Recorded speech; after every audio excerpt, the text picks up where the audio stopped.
Rajendra Kumar Behera. Welcome to my physics class. Last class we have discussed about the resolution of vectors, whether how the rectangular components of the vector are attached with the original vectors and what are their values. Today we are going to discuss about laws of vector addition, the most important part of the physics, that is laws of vector addition. देखो इधर क्या होता है, क्या discussions करेंगे, laws of vector addition, laws of vector addition. ये जो laws of vector addition है, इसके अंदर दो तीन लॉज आते हैं। पहला लॉ होता है ट्रायंगल लॉ, पहला लॉ होता है triangle law of vector addition, triangle law of vector addition. Second का लॉ होता है, सेकंड का लॉ होता है parallelogram, parallelogram law of vector addition. आया समझ में। लास्ट वाला होता है polygon law of vector addition. आया समझ में कि नहीं? अरे हाँ या ना। तीन लॉ यहाँ पे होते हैं, एक होता है ट्रायंगल लॉ वेक्टर एडिशन, दूसरा होता है पैरेललोग्राम लॉ वेक्टर एडिशन, तीसरा होता है polygons law of vector addition. तो आज पहले डिस्कशन करेंगे, तीनों लॉ आज पढ़ेंगे। पहले डिस्कशन करते हैं triangle law of vector addition, triangle law of vector addition. आया समझ में कि नहीं? अच्छा, ये triangle law of vector addition क्या होता है, देखो इधर ना। Triangle law of vector addition में, triangle law of vector addition में क्या होता है, मान के चलो कि कोई वेक्टर यहां से स्टार्ट होता है और यहाँ पे एंड होता है। छोटा सा चीज मैं तुमको दिखा रहा हूँ। कोई वेक्टर मेरा यहाँ से स्टार्ट होता है, पॉइंट ए से स्टार्ट होता है, पॉइंट बी से एंड होता है और ये पी वेक्टर है। एक नया वेक्टर जिसका नाम है क्यू वेक्टर, वो भी पॉइंट बी से स्टार्ट होता है, पॉइंट सी से खत्म होता है। सुनो इधर, यहाँ से पॉइंट बी का एंड से point Q, sorry P vector का एंड से क्यू वेक्टर स्टार्ट हुआ है। ओके, अब सी वेक्टर से कोई दूसरा वेक्टर स्टार्ट हुआ और डी पॉइंट से खत्म हुआ, इसका नाम है आर वेक्टर। तो ये तीनों वेक्टर इस तरह का है कि पी का कोई वेक्टर का एंड से, पी वेक्टर का एंड से क्यू वेक्टर स्टार्ट होता है, क्यू वेक्टर का एंड से आर वेक्टर स्टार्ट होता है। ऐसा समझ में। मगर मैंने और एक वेक्टर लिया जो कि ए से स्टार्ट होता है, पॉइंट डी पे खत्म होता है। तो यहाँ पे ये हुआ कि टी वेक्टर आर वेक्टर का एंड पॉइंट एक ही है। ऐसा समझ में। एंड पॉइंट से हम बात करते हैं, अगर कोई भी वेक्टर स्टार्ट होता है किसी दूसरे वेक्टर का एंड पॉइंट से, देन ये दोनों वेक्टर को हम बोल सकते हैं सेम ऑर्डर, ये दोनों वेक्टर को हम बोल सकते हैं सेम ऑर्डर, ये दोनों को भी हम बोल सकते हैं सेम ऑर्डर। आया समझ में कि these two vectors are in same direction, p vector and q vector are in same direction, q vector and r vector are in same direction। मगर यहाँ पे क्या होता है, r वेक्टर का एंड से t का भी एंड हो जाता है, तो हम ये बोल सकते हैं कि r and t are in opposite order। आया समझ में कि नहीं? ओके। उसी तरह p वेक्टर भी स्टार्ट होता है, p वेक्टर जिस पॉइंट से स्टार्ट होता है, t वेक्टर भी उसी पॉइंट से स्टार्ट होता है, तो हम ये दोनों को भी बोल सकते हैं ऑपोजिट ऑर्डर। आया समझ में? अरे हाँ आया ना। तो सेम ऑर्डर ऑपोजिट ऑर्डर का कहानी समझ में आ गया? अरे हाँ या ना। चलो स्क्रीन को पॉज करके थोड़ा इसको रॉप में मेंशन कर लो ताकि तुमको समझने में आसानी हो, क्योंकि ट्रायंगल लॉ में ये कॉन्सेप्ट हम यूज करेंगे कि सेम ऑर्डर ऑपोजिट ऑर्डर का। हुआ, ये मीठा मीठा देता हूं मैं। Triangle law of vector addition क्या बोलता है, two vectors are represented by the two sides of a triangle taken in the same order. क्या बोल रहा है, दो वेक्टर हमारे यहाँ पे हैं, मान के चलो कि ये मेरा एक p वेक्टर है और ये मेरा q वेक्टर है। This p vector and q vector are represented by the two sides of a triangle a b c, two sides of the triangle taken in the same order, taken in the same order. Same order मतलब p vector का end point यही है, q vector का starting point भी b point है, तो दोनों same order पे आते हैं। देन थर्ड साइड भाई कौन है ना, ए से सी। थर्ड साइड कौन है, ए से C. Third side of the triangle represents the resultant vector. अब थर्ड साइड क्या रिप्रेजेंट कर रहा है, resultant vector taken in the opposite order. ये मुझको ऑपोजिट ऑर्डर है, मतलब ऐसे नहीं कर सकता, ऐसे किया तो ये भी सेम ऑर्डर पे हो जाएगा, ये किया तो ये ऑपोजिट ऑर्डर पे है। तो ये क्या रिप्रेजेंट कर रहा है, आर वेक्टर। आया समझ में? स्टेटमेंट को और एक बार सुन लो। If two vectors are represented by the two sides of the triangle taken in the same order, then the third side of the triangle represents the resultant vector taken in the opposite order. हमको क्या क्या निकालना है ना, हमको r vector का magnitude निकालना है और ये r वेक्टर p वेक्टर के साथ एंगल बीटा फॉर्मेशन कर रहा है। r वेक्टर p वेक्टर से क्या फॉर्मेशन कर रहा है ना, बीटा फॉर्मेशन, एंगल बीटा। ये बीटा क्या है ना, इसी रिजल्टेंट का डायरेक्शन है, इसी रिजल्टेंट का डायरेक्शन है। तो ये बीटा मुझे चाहिए, ये बीटा मुझे चाहिए। आया समझ में? अगर ये जो अरेंजमेंट है, ये जो अरेंजमेंट है, इसको मैं वेक्टोरिकली लिखूं, क्या लिखूं? वेक्टोरिकली। तो क्या लिख सकता हूं ना, p vector plus q vector equal to r vector. सुनो जरा, दो वेक्टर सेम ऑर्डर पे हैं। जो वेक्टर मेरा सेम ऑर्डर पे होगा उन दोनों को मैं ऐड करूंगा तो रिजल्टेंट मुझे क्या मिलेगा ना, जिस वेक्टर मेरा ऑपोजिट डायरेक्शन पे है, जिस वेक्टर मेरा ऑपोजिट डायरेक्शन पे है। क्या मेरी बात समझ में आ रहा है? क्या मेरी बात समझ में आ रहा है? एक छोटा सा एग्जांपल देखो। इस तरह कोई एक वेक्टर दिया गया p वेक्टर, इस तरह कोई वेक्टर दिया गया q वेक्टर, और इस तरह कोई वेक्टर दिया गया r वेक्टर। क्या तुम मुझे बोल सकते हो कि कौन सा ऑप्शन सही होगा? Choose the correct one. p vector plus q vector equal to r vector, b vector q vector plus r vector equal to p vector, c vector p vector plus r vector equal to q vector, d options none of the above. कौन होगा? मैंने क्या बोला, जो दो vector same order पे होंगे उन दोनों को हम ऐड करेंगे तो हमको रिजल्टेंट मिलेगा। देखो p वेक्टर यहां से स्टार्ट हुआ, यहां से जाके एंड हुआ, इसी एंड पॉइंट से r वेक्टर मेरा स्टार्ट हुआ। तो p vector r vector are in same direction. q vector क्या हुआ, r का एंड q का एंड सेम है, तो r q के साथ ऑपोजिट, p q के साथ ऑपोजिट, तो q मेरा ऑपोजिट ऑर्डर में आ गया। तो यहाँ पे क्या हो सकता है ना, p और r को ऐड करेंगे, p और r को ऐड करेंगे तो q वेक्टर मिलेगा। This will be the right answer, this will be the right answer. आया समझ में? तो कैसे सेम ऑर्डर ऑपोजिट ऑर्डर हमको हेल्प करता है किसी दो वेक्टर का रिजल्टेंट निकालने में, वेक्टोरिकली। ओके, अब हमको क्या करना है ना, r वेक्टर का मैग्नीट्यूड और एंगल बीटा फाइंड आउट करना है। अच्छा, इसको लिख लो, ये वाला क्वेश्चन भी आ सकता है कहीं पे एमसीक्यूज में। वाह, अब यहाँ पे देखो क्या मैं कर सकता हूँ, एक परपेंडिकुलर में ड्रॉ करता हूँ। क्या ड्रॉ करता हूँ? एक परपेंडिकुलर में ड्रॉ करता हूँ। कहां से ना, पॉइंट सी से परपेंडिकुलर मैंने ड्रॉ किया और कहां तक ना, extended A B. A perpendicular is drawn from the point C towards the extended AB which meets at point K। और यहाँ पे 90 डिग्री फॉर्मेशन हो गया। अब यहाँ पे 90 डिग्री फॉर्मेशन हो गया। अच्छा, मुझे P वेक्टर और Q वेक्टर के बीच का एंगल चाहिए। P वेक्टर और Q वेक्टर के बीच का एंगल चाहिए। कैसे लो? देखो, ये एंगल में नहीं ले सकता, ये एंगल में नहीं ले सकता। क्यों नहीं ले सकता? क्योंकि ये p वेक्टर का एरोहेड है, ये q वेक्टर का टेल एंड है। तो एरोहेड से टेल एंड ज्वाइन करने से हमको एंगल नहीं मिलेगा।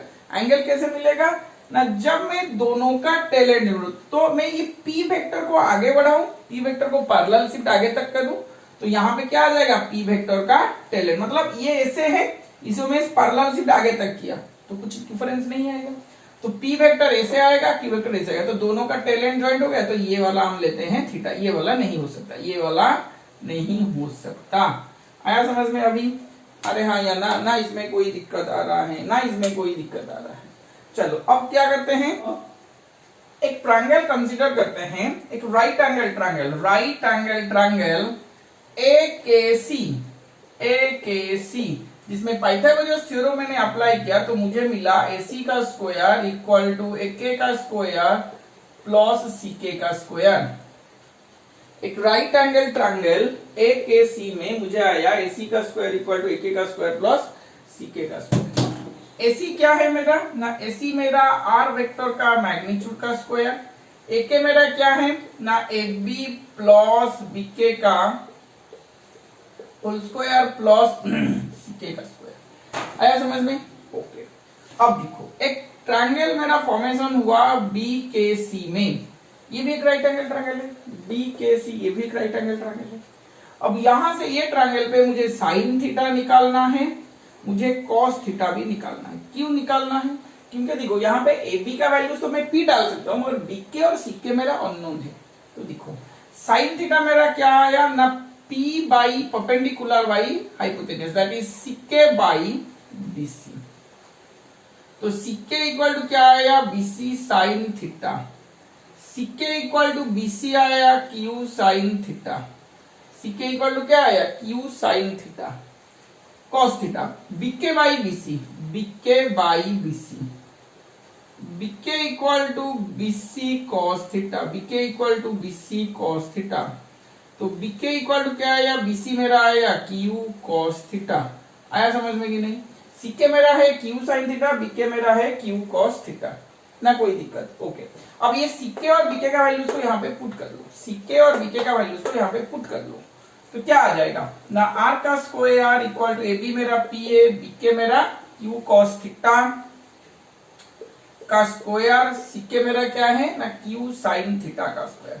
सीके मेरा क्या है, क्यू साइन थीटा का स्क्वायर। तो ये क्या आ जाएगा ना, R square equal to A plus B का whole square P square plus Q का square cos square theta plus 2p Q cos theta. मैंने सिर्फ a प्लस बी का होल स्क्वायर पुट किया हूं, यहां पे आ जाएगा Q square sine square theta, Q square sine square theta. आया समझ में कि नहीं? ओके, यहां पे क्या आ जाएगा ना, R square equal to P square plus Q square cos square theta, Q square sine square theta. तो क्यू स्क्वायर कॉमन गया, क्या आ जाएगा, cos square theta plus sine square theta plus 2p Q cos theta. R square equal to P square plus Q square plus 2p Q cos theta. तो यहाँ पे square root लूं तो square root of P square plus Q square plus 2p Q cos theta. आया समझ में? अरे हाँ या ना, ना इसमें कोई दिक्कत है, ना इसमें कोई दिक्कत है। R equal to P square plus Q square plus 2p Q cos theta. ये क्या है मेरा ना, मैग्नीट्यूड ऑफ रिजल्टेंट वेक्टर। ये क्या है मेरा ना, मैग्नीट्यूड ऑफ रिजल्टेंट वेक्टर। आया समझ में? अरे हाँ या ना, चलो स्क्रीन को पॉज करके लिख लो। नेक्स्ट चलते हैं। नेक्स्ट क्या होगा ना, बीटा मुझे निकालना पड़ेगा। बीटा कैसे निकालूं, वही ट्रायंगल को चलो, वही ट्रायंगल एकेसी को चलो, राइट एंगल ट्रायंगल एकेसी को चलो। राइट एंगल ट्रायंगल एकेसी में क्या होता है मेरा ना, tan beta equal to beta किसके साथ एंगल कर रहे हैं, p वेक्टर के साथ। हाँ समझ में? तो tan बीटा इक्वल टू क्या आ जाएगा ना, सिक्के बाई एके। अब ये सिक्के बाई एके को मैं लिख सकता हूं ए बी प्लस बी के।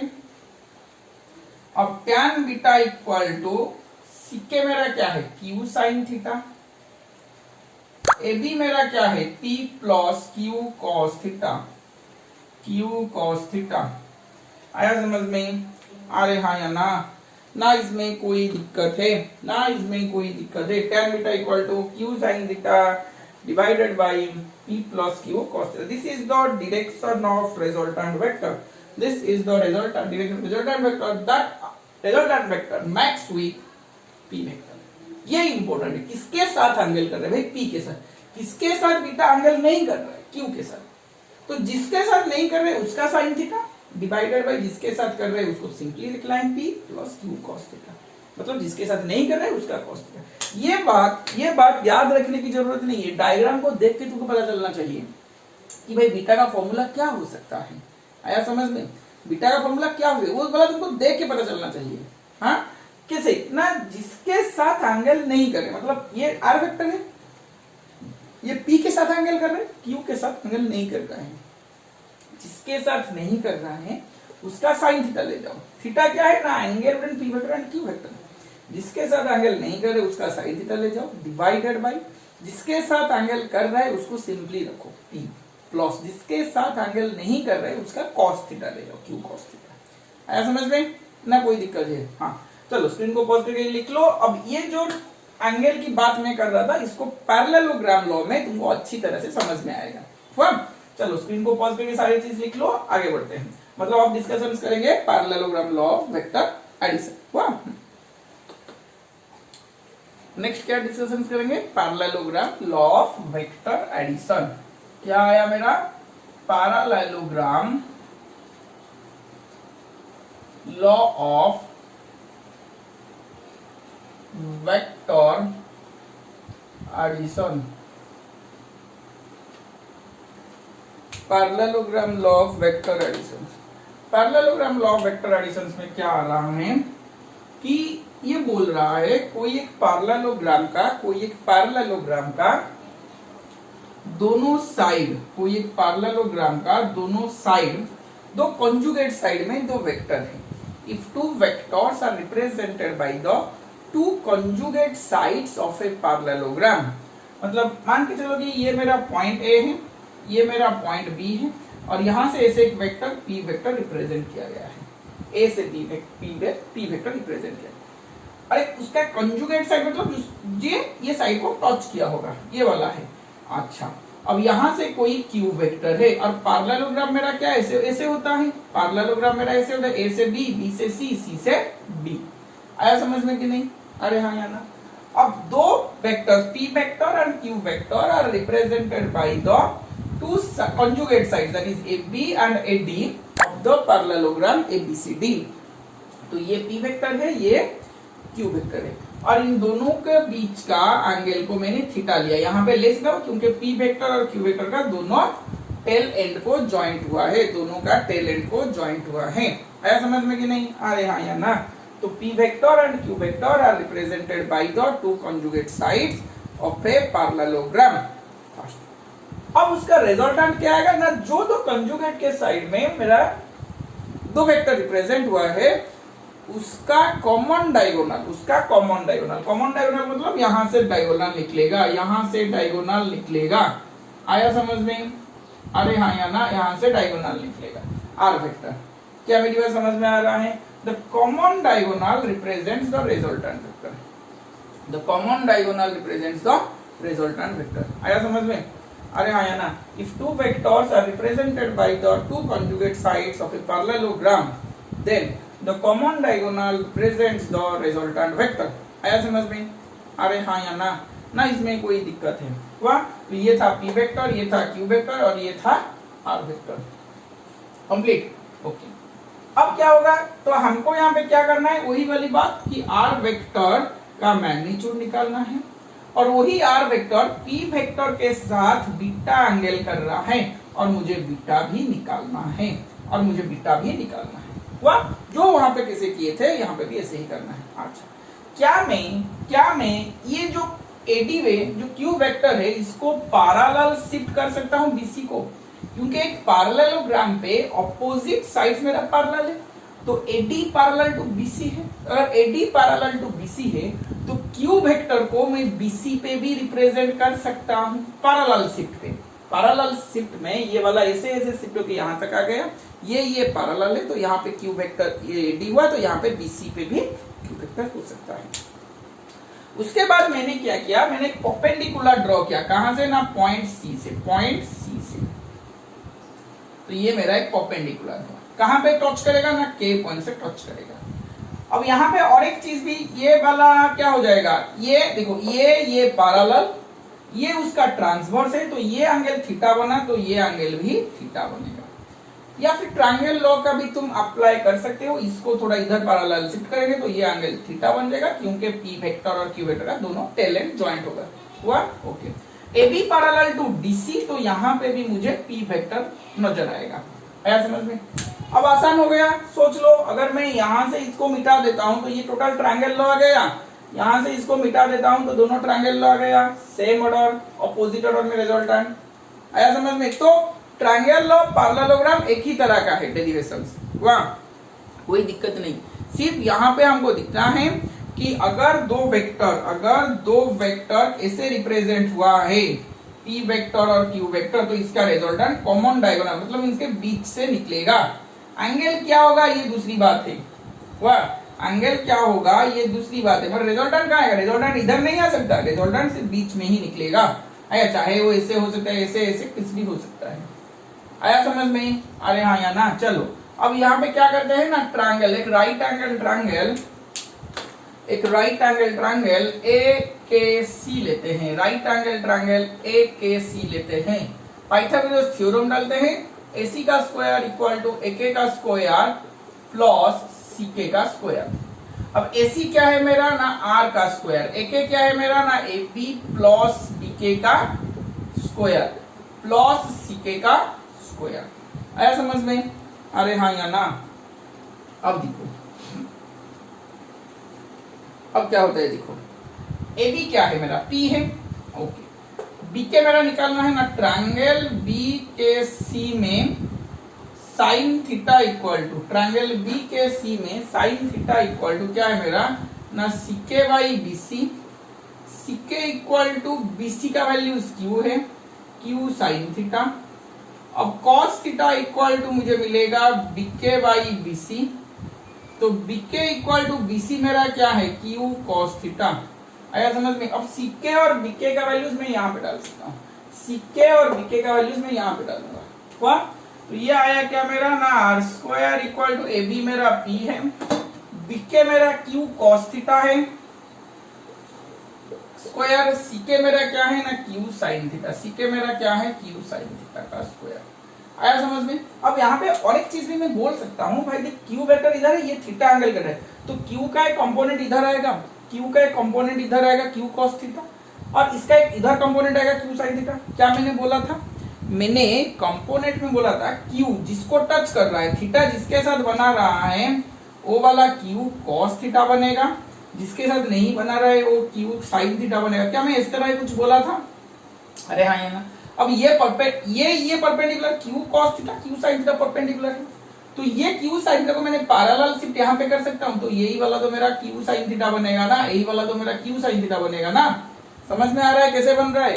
ऐसे भी मैं कर सकता हूँ, ये मेरा निकालने की तरीका है। मैं अगर लॉजिक डालूं तो ये Q है, ये थीटा एंगल है, तो इधर Q cos थीटा इधर Q sin थीटा, ये जो कंपोनेंट ये इसको पैरेलल है, तो Q sin थीटा भी बन सकता है। आया समझ में? अरे हाँ या ना? तो यहाँ पे देखो R square equal to A plus B का whole square P square plus Q square cos square theta plus 2PQ cos theta plus Q square sin square theta. आया समझ में? Okay.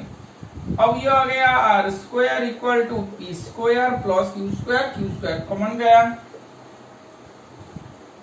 cos square theta plus sin square theta plus 2PQ cos theta. आया समझ में? तो ये cos square theta plus sin square theta क्या हो गया? 1 हो गया, तो R square equal to P square plus Q square plus 2PQ cos theta. आया? ओके। अब R का स्क्वायर रूट में ले सकता हूं, तो ये R का मैग्नीट्यूड हो गया, इधर आया तो ये square root of P square plus Q square plus 2PQ cos theta. देखो ट्रायंगल लॉ में रिजल्टेंट वेक्टर का जो एक्सप्रेशन आया था, ट्रायंगल लॉ में रिजल्टेंट वेक्टर का जो एक्सप्रेशन आया था, यहाँ पे भी वही एक्सप्रेशन आ रहा है, यहाँ पे भी वही एक्सप्रेशन आ रहा है। आया समझ में ना? इसमें कुछ डाउट है? क्या करना है ना, एक वेक्टर का स्क्वायर प्लस अनदर वेक्टर का square plus 2 into P into Q, मतलब दो वेक्टर का मैग्नीट्यूड को मल्टीप्लाई करना है और कोसाइन लेना है किसका ना, the angle between two vector, P vector और Q वेक्टर के बीच का जो एंगल है उसी को लेना है, P square plus Q square plus 2PQ cos theta. आया समझ में ना? इसमें कुछ दिक्कत है? चलो अब इसके ये हुआ मैग्नीट्यूड का। अब डायरेक्शंस को चलते हैं। ट्रायंगल AKC में क्या निकालना है हमको? बीटा निकालना है। tan beta equal to CK by AK, CK by AK, CK by AK मेरा है AB plus BK, AB plus BK। अब देखो tan beta equal to CK, CK मेरा क्या है? Q sin थीटा, CK मेरा क्या है? Q sin theta. AB मेरा क्या है? P, BK मेरा क्या है? Q cos theta. क्या मैंने बोला था निकालने की तरीका? क्या मैंने बोला था निकालने की तरीका ना, बीटा को जो एंगल टच नहीं कर रहा है, बीटा को जो एंगल टच नहीं कर रहा है, कौन टच नहीं कर रहा है? तो बीटा किसको टच नहीं कर रहा है? कौन सा वेक्टर को? P को या Q को? Q को टच नहीं कर रहे, P को टच कर रहे। तो Q को अगर टच किया तो Q sin theta divided by जिसको टच नहीं कर रहे वो वाला P, जिसको टच नहीं कर रहा है उसका Q cos थीटा। आया समझ में? अरे हाँ या ना? ना कोई दिक्कत हुआ इसमें? tan beta equal to Q sin theta by P plus Q cos theta. कोई दिक्कत इसमें? ओके। अब यहाँ पे देखो, अब यहाँ पे देखो, ये जो tan बीटा मैंने निकाला, सपोज मान के चलो कि ऐसा एक दिया गया डायग्राम, वाह, इनके बीच का एंगल थीटा, ये पी वेक्टर है और ये क्यू वेक्टर है, और ये मेरा आर वेक्टर है, और ये इसके साथ बीटा बना रहा है। तो यहाँ पे मैंने बोला कि टैन बीटा लिखो, यहाँ पे मैंने बोला कि टैन बीटा लिखो। क्या करोगे? क्या मैंने बोला, ये तो यहाँ पे तो कोई ऐसे नहीं है ना, मतलब रैंडमली दिया गया है। क्या हो सकता है? देखो, बीटा किसके साथ एंगल बना रहा है? क्यू के साथ। याद रखो, बीटा किसके साथ एंगल बना रहा है? ये जो आर वेक्टर रिजल्टेंट वेक्टर है, अरे पी और क्यू के बीच में आया तो ये रिजल्टेंट वेक्टर आ गया। अच्छा, अभी जो रिजल्टेंट वेक्टर है ये किसके साथ एंगल बना रहा है? क्यू के साथ एंगल बना रहा है। जब क्यू के साथ एंगल बनाएगा, तो ये क्यू के साथ जब एंगल बनाएगा, सुनो जरा ध्यान से, ये क्यू के साथ जब एंगल बना रहा है, किसके साथ नहीं बना रहा है? पी के साथ। जिसके साथ नहीं बना रहा है उसका साइन थीटा लो, तो P sign theta divided by जिसके साथ बना रहा है, किसके साथ? क्यू के साथ, उसको सिंपली रखो, प्लस जिसके साथ नहीं बना रहा है उसका cos theta, P cos theta. आया समझ में? P sine theta by Q plus P cos theta ना, और कोई दिक्कत है? आया समझ में? ओके। अब tan बीटा इक्वल टू क्या आया? P sine theta by Q plus P cos theta ना, कोई दिक्कत? अब एंगल मेरा क्यू के साथ क्या बना रहा है? क्यू के साथ क्या बना रहा है? अल्फा। क्यू के साथ कौन सा एंगल बना रहा है? अल्फा। तो अल्फा बनाया तो tan अल्फा इक्वल टू क्या बनेगा? मान के चलो कि अल्फा अगर मेरा क्यू के साथ बन रहा है तो tan अल्फा क्या बनेगा? अल्फा किसको टच नहीं किया है? पी को नहीं टच किया है, तो पी का sign theta divided by Q plus P cos theta. आया समझ में? अरे हाँ, या ना इसमें कोई दिक्कत है, वाह। तो ये था total parallelogram law vector addition का कहानी। आया समझ में कि नहीं?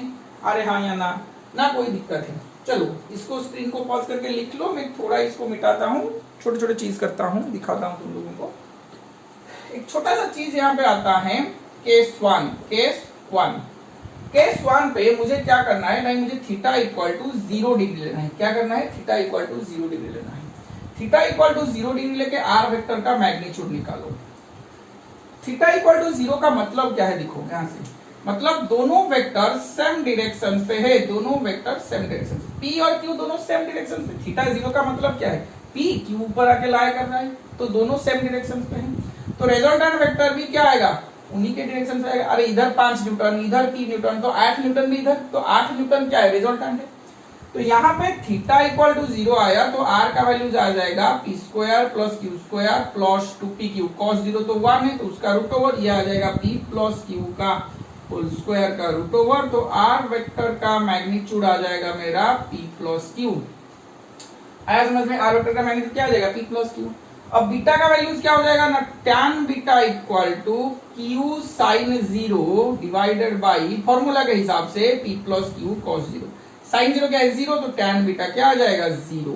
तो tan बीटा 0 मतलब बीटा का वैल्यू भी 0। अच्छा देखो इधर बीटा किसके बीच का एंगल है? r और p के बीच में। अब देखो यहाँ पे डायग्राम पे p इधर q इधर, तो r भी इधर, तो r और p के बीच का एंगल क्या है? 0 है। r और p का बीच का एंगल क्या है? 0 है। आया समझ में कि नहीं? अरे हाँ या ना कोई दिक्कत हो रहा है? इसको स्क्रीन को पॉज करके लिख लो। उसी तरह केस 2 में theta equal to 180 degree put करोगे। खुद करोगे। अच्छा ठीक है, ये वाला मैं कर लेता हूं। चलो स्क्रीन को पॉज करके लिख लो, आगे बढ़ते हैं। देखो ये वाला case 2 theta equal to 180 degree, case 2 theta equal to 180 degree. जब थीटा इक्वल टू 180 डिग्री होगा तो आर वेक्टर का magnitude equal to P square plus Q square plus 2p Q cos 180। Cos 180 का वैल्यूज क्या है? कॉस 180 का values क्या है? -1। डायग्राम में भी दिखाऊंगा, इस तरह भी दिखाऊंगा, ध्यान से देखो। P square plus Q square -1 मतलब -2p क्यू बन गया। तो ये आर वेक्टर का मैग्नीट्यूड क्या है ना? p माइनस क्यू का होल स्क्वायर का स्क्वायर रूट, और क्या मैं इसको q माइनस p का होल स्क्वायर का स्क्वायर रूट भी लिख सकता हूं? अरे हाँ या ना, ये भी हो सकता है। तो p माइनस का स्क्वायर रूट आ गया मेरा p माइनस क्यू, और ये आ जाता है आर वेक्टर का, और आर वेक्टर का magnitude equal to Q minus V. Sir दोनों आंसर क्यों? क्योंकि ये होगा इफ P का मैग्नीट्यूड ग्रेटर देन Q का मैग्नीट्यूड, ये होगा कब ना, इफ Q का मैग्नीट्यूड ग्रेटर देन P का मैग्नीट्यूड, Q का मैग्नीट्यूड ग्रेटर देन P का मैग्नीट्यूड। आया समझ में? ना इसमें कोई दिक्कत है, ना इसमें कोई दिक्कत है। हुआ? चलो स्क्रीन को पॉज करके लिख लो, इसको थोड़ा डायग्राम में मैं दिखाता हूँ, थोड़ा डायग्राम में मैं दिखाता हूँ। डायग्राम ये होता है, मान के चलो कि इधर मेरा P वेक्टर था और इधर मेरा Q वेक्टर था, और यहाँ पे Q का मैग्नीट्यूड ग्रेटर देन P का मैग्नीट्यूड था। तो R वेक्टर किधर आएगा? R वेक्टर किधर आएगा? इधर ही आएगा, क्योंकि Q बड़ा है तो R वेक्टर इधर, तो इधर आया मेरा R वेक्टर। आया समझ में कि नहीं?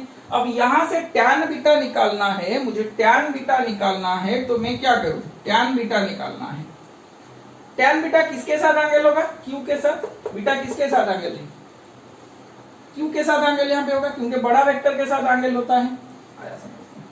तो Q sin 180 divided by P plus Q cos 180। sin 180 0, तो टैन बीटा भी 0, तो बीटा भी 0।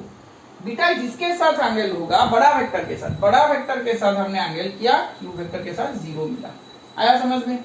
तो जहां पे मैग्नीट्यूड ज्यादा होगा, जहां पे मैग्नीट्यूड ज्यादा होगा, रिजल्टेंट वहां को चलेगा, रिजल्टेंट वहां को चलेगा। ये मेरा P वेक्टर है और ये मेरा Q वेक्टर है। कंडीशंस क्या है ना, P का मैग्नीट्यूड ग्रेटर देन Q का मैग्नीट्यूड, तो इधर ही R वेक्टर आएगा, इधर ही R वेक्टर आएगा। तो R वेक्टर P के साथ, बड़ा वेक्टर के साथ, बड़ा वेक्टर के साथ क्या बनाएगा ना, 0 डिग्री बनाएगा। आया समझ में? ना इसमें कोई दिक्कत आ रहा है? तो चलो स्क्रीन को पॉज करके सारी चीज कर लो। एक लास्ट वाला केस करते हैं, लास्ट वाला केस करते हैं। यहां पे करता हूं मैं केस 3 में, ये जनरल फॉर्मूला मतलब ये है। केस 3 में क्या हो रहा है ना, केस 3 में थीटा इक्वल टू मेरा 90 डिग्री है। केस 3 में थीटा इक्वल टू मेरा 90 डिग्री है। तो आर वेक्टर का मैग्नीट्यूड क्या मिलेगा ना, P का स्क्वायर प्लस Q का स्क्वायर प्लस 2PQ cos 90 का स्क्वायर रूट। cos 90 क्या है? 0, तो P square plus Q square का स्क्वायर रूट, आर वेक्टर का मैग्नीट्यूड। आया समझ में? तो दोनों का मतलब एक ऐसा वेक्टर है P वेक्टर और एक ऐसा वेक्टर है Q वेक्टर, और ये उसका रिजल्टेंट है। आया समझ में? तो ये वाली बन जाएगा इसका स्क्वायर प्लस इसका स्क्वायर का स्क्वायर रूट। अब अगर ये एंगल मेरा बीटा है, तो tan बीटा इक्वल टू क्या हो जाएगा, Q sin 90 divide by P plus Q cos 90। sin 90 1 है, cos 90 0 है, तो tan बीटा इक्वल टू क्या है मेरा, Q by P। tan beta क्या है मेरा, Q बाई P। आया समझ में? ना इसमें कुछ दिक्कत है, ना इसमें कुछ दिक्कत है। वाह, चलो स्क्रीन को पॉज करके सारी चीज लिख लो। नेक्स्ट डिस्कशंस करते हैं polygons law of vector addition. Next discussion करते हैं पॉलीगॉन लॉ ऑफ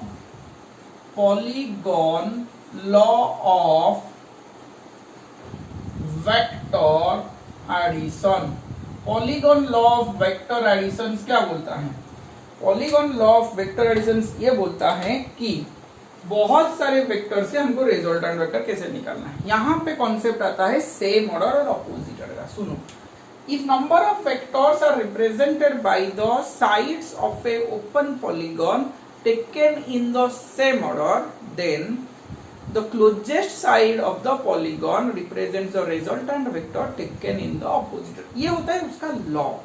देखो इधर मैं पॉलीगॉन्स बना रहा हूं, ये एक पॉलीगॉन हुआ है। आया समझ में कि नहीं? ये एक पॉलीगॉन हुआ है। आया समझ में? ओके, ये point A, B, C, D, E, F, more than बहुत साइड है, इसको हम पॉलीगॉन्स बोल रहे हैं। यहाँ पे क्या बोल रहा है, if the number of vectors are represented by the sides of an open polygon. Open polygon मतलब पहले ये साइड को ज्वाइंट मत करो, वाह। और taken in the same order. Same order मतलब यहाँ से जो वेक्टर यहाँ पे एंड होगा, यहाँ से कोई वेक्टर स्टार्ट होगा, स्टार्ट हुआ तो ये एंड हुआ, स्टार्ट हुआ तो ये एंड हुआ, ये भी एंड हुआ। आया समझ में? तो मान के चलो कि ये मेरा P वेक्टर है, ये मेरा Q वेक्टर है, ये मेरा टी वेक्टर है, ये मेरा वी वेक्टर है, ये मेरा यू वेक्टर है। आया समझ में कि नहीं? इस तरह का मैंने दिया, P vector, Q vector, T V vector और ये यू वेक्टर। अच्छा, इसको यू मत लिखो, इसको जेड वेक्टर लिख लो। वाह, okay. And all the vectors are in same, मतलब यहां से एंड हुआ, स्टार्ट हुआ, एंड हुआ, स्टार्ट, मतलब साइकिल जा रहा है, साइकिल डिसकंटिन्यू कहीं भी नहीं हुआ है। यहां पे मैं से घूम के इधर आ जा सकता हूं। और okay, taken in the same, सारे सेम ऑर्डर में। Then the closest side of the polygon, ये जो साइड क्लोज हुआ है, represent the resultant vector taken in the opposite order. तो इसको मैंने ऐसे क्लोज किया और एक ऑपोजिट ऑर्डर में एक वेक्टर लिया जिसको मैं रिजल्टेंट वेक्टर बोल सकता हूँ, इसको मैं रिजल्टेंट वेक्टर बोल सकता हूँ। आया समझ में? अरे हाँ या ना? हाँ, तो यहां से मुझको निकालना है भाई आर वेक्टर, जो रिजल्टेंट वेक्टर है, सॉरी मैग्नीट्यूड नहीं, सिर्फ वेक्टोरिकली मुझे यहाँ पे लिखना है क्या है। तो क्या मैंने बोला ना, सारे वेक्टर का रिजल्टेंट है ये। तो तुमको दिख रहा है कि भाई ये R vector equal to T vector plus Q vector plus T vector plus V vector plus Z vector, ये सारे का रिजल्टेंट ऐसे निकलेगा, P plus Q plus T plus V plus Z, ऐसे निकलेगा। कैसे निकलेगा इसका हमको ध्यान रखना पड़ेगा, देखो कैसे होता है। मैंने क्या किया, मैंने छोटे छोटे साइड को ज्वाइंट किया, पॉइंट ए से पॉइंट सी को ज्वाइंट किया, पॉइंट ए से पॉइंट डी को ज्वाइंट किया, पॉइंट ए से पॉइंट ई को ज्वाइंट किया। आया समझ में? अब इधर ये वाला आया, इधर मेरा ये वाला आया, इधर मेरा ये वाला आया। आया समझ में? तो अब क्या हुआ ना, ट्रायंगल एबीसी में देखो, ट्रायंगल एबीसी में P vector Q vector same order पे है और एसी मेरा ऑपोजिट ऑर्डर पे है। P vector Q vector same order पे है, एसी मेरा ऑपोजिट है। तो triangle law of vector addition का रूल अप्लाई करूं तो मैं लिख सकता हूं AC vector equal to AB vector plus BC का वेक्टर। तो AC vector equal to AB आया मेरा पी वेक्टर, बीसी आया मेरा क्यू वेक्टर। एबी आया मेरा पी वेक्टर, बीसी आया मेरा क्यू वेक्टर, और इसको मैं इक्वेशन 1 दे रहा हूं, आया समझ में? ओके। अब ट्रायंगल एसीडी को चलो, ट्रायंगल एसीडी को चलो। एसीडी में मैंने पाया कि एसी और सीडी सेम ऑर्डर पे हैं।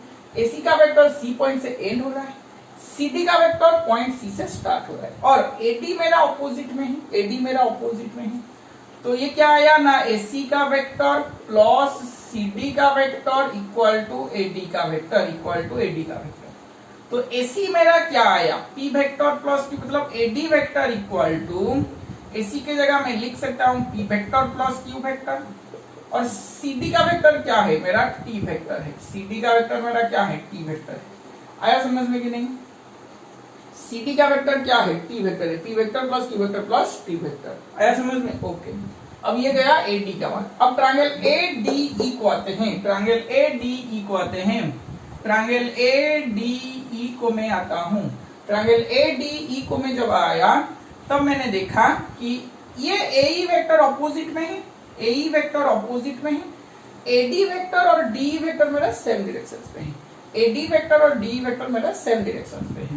तो ये आया मेरा एडी का वेक्टर प्लस डीई का वेक्टर। ऐसा समझ में?